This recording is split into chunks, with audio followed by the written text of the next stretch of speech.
गे प्रश्न नंबर 1 का अभिकरण क्या है एवं अभिकरण के आवश्यक तत्व है।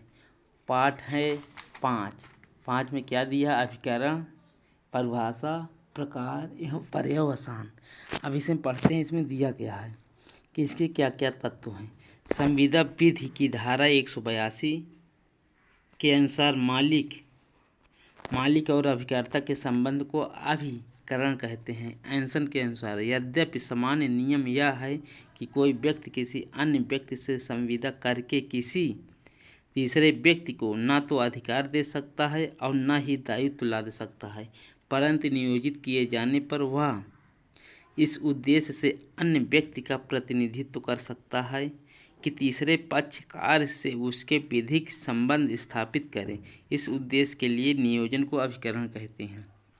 अभिकर्ता वह व्यक्ति है जो किसी अन्य व्यक्ति की ओर से कोई कार्य करने के लिए या व्यक्तियों के समव्यवहार में किसी अन्य प्रतिनिधित्व करने के लिए नियोजित है। वह व्यक्ति जिसके लिए ऐसा कार्य किया जाता है, जिसका कि इस प्रकार प्रतिनिधित्व किया जाता है, मालिक कहलाता है।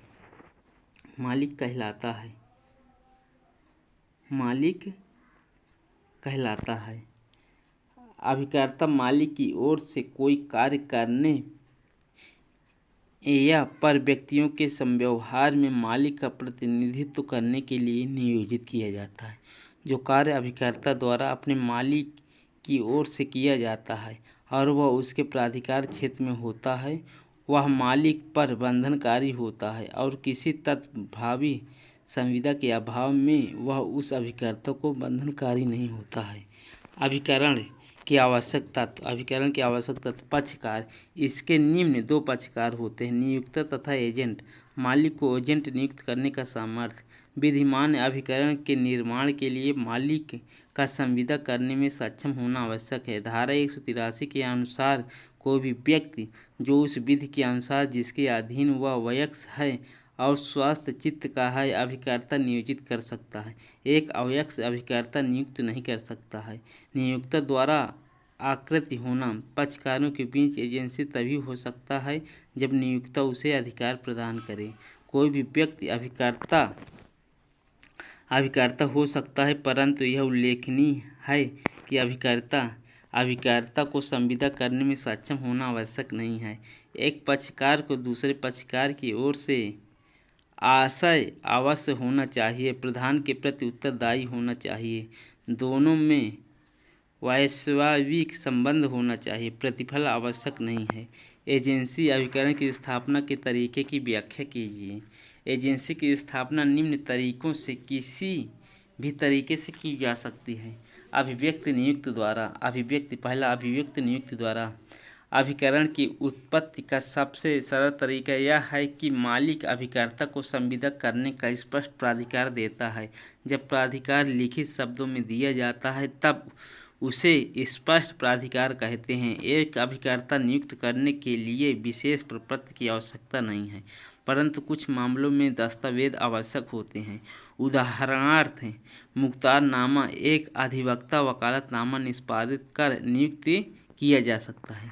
विवक्षित रूप से, जब मामले में परिस्थितियों से या व्यवहार के समान अनुक्रम में अभिकरण अनुमान किया जाता है तब उसे विवक्षित अभिकरण कहते हैं। धारा 187 आवश्यकता द्वारा।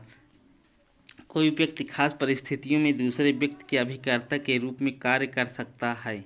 जब एक पति अपनी पत्नी को भरण पोषण नहीं करता है तो वह उसकी साख गिरवी रख कर भरण पोषण की वस्तुएं प्राप्त कर सकती हैं और उनका मूल्य चुकाना पति के लिए बंधनकारी है।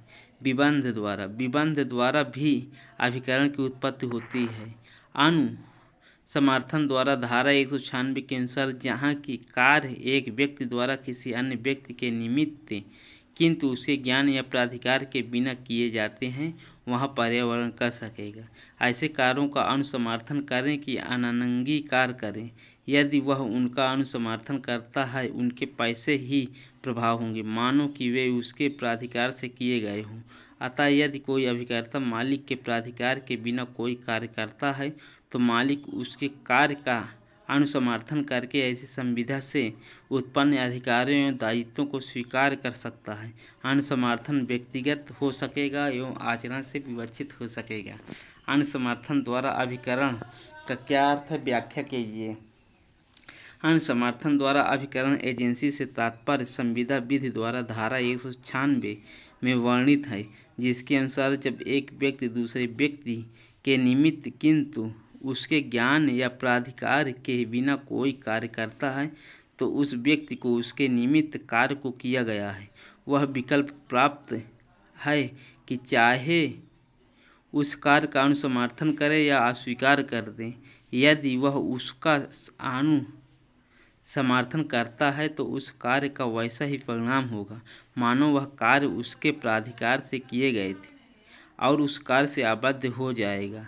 परंतु यदि वह उसे अस्वीकार कर देता है तो वह कार्य उस पर बंधनकारी नहीं होगा और कार्य करने वाला जिस पर व्यक्ति को उत्प्रेरित किया है कि वह उसे अभिकर्ता मानकर उसके साथ समव्यवहार करे, जिससे कि उसके होने वाली हानियों के लिए प्रतिक्रिया देने के दायित्वाधीन होगा। इस प्रकार यदि एक व्यक्ति ने दूसरे व्यक्ति की ओर से दूसरे व्यक्ति के निमित्त बिना उसके ज्ञान प्राधिकार के कोई कार्य करता है तो दूसरा व्यक्ति उसका अनुसमर्थन कर देता है, वह कार्य उसे बंधनकारी हो जाएंगे। अनुसमर्थन अभिव्यक्ति या विवेचित हो सकता है। विवक्षित अनुसमर्थन उस व्यक्ति के आचरण के आधार पर किया जाता है जिसकी ओर से कार्य किया गया है। एक वैध अनुसमर्थन के आवश्यक तत्वों की विवेचित कीजिए। एक वैध अनुसमर्थन के आवश्यक तत्व क्या क्या हो सकते हैं, इसकी हम पुष्टि करते हैं। पुष्टिकरण केवल कार्य किए जाने वाले व्यक्ति द्वारा ही हो सकता है। पुष्टिकरण केवल ऐसे व्यक्ति द्वारा हो सकता है उस दिन विद्यमान था। पुष्टिकरण केवल वैध कार्य का ही हो सकता है। ऐसे अनुबंध की पुष्टिकरण नहीं हो सकता है जो प्रारंभ से ही व्यर्थ हो। पुष्टिकरण करने वाले व्यक्ति को मामले की संपूर्ण जानकारी होनी आवश्यक है। एक ही भाग की पुष्टि संपूर्ण भाग की पुष्टि समझी जाएगी। ऐसे कार्यों की पुष्टिकरण नहीं हो सकती है जो जाति पक्षकार को हानि पहुंचाए। पुष्टिकरण स्पष्ट अथवा गर्भित हो सकता है। पुष्टिकरण दिए गए निश्चित समय में ही होनी चाहिए। नियुक्तों में अनुबंध की क्षमता होनी चाहिए। कार्य एजेंट के व्यक्तिगत हित में नहीं होना चाहिए। एजेंट को पुष्टिकरण की सूचना अवश्य दी जानी चाहिए। पुष्टि तभी मान्य होगी पुष्टि करने वाले ऐसे करने के लिए अधिकृत हो। पुष्टिकरण केवल भूतकालीन कार्यों का ही किया जा सकता है। दोस्तों, वीडियो अच्छा लगा तो लाइक शेयर एंड सब्सक्राइब कीजिए।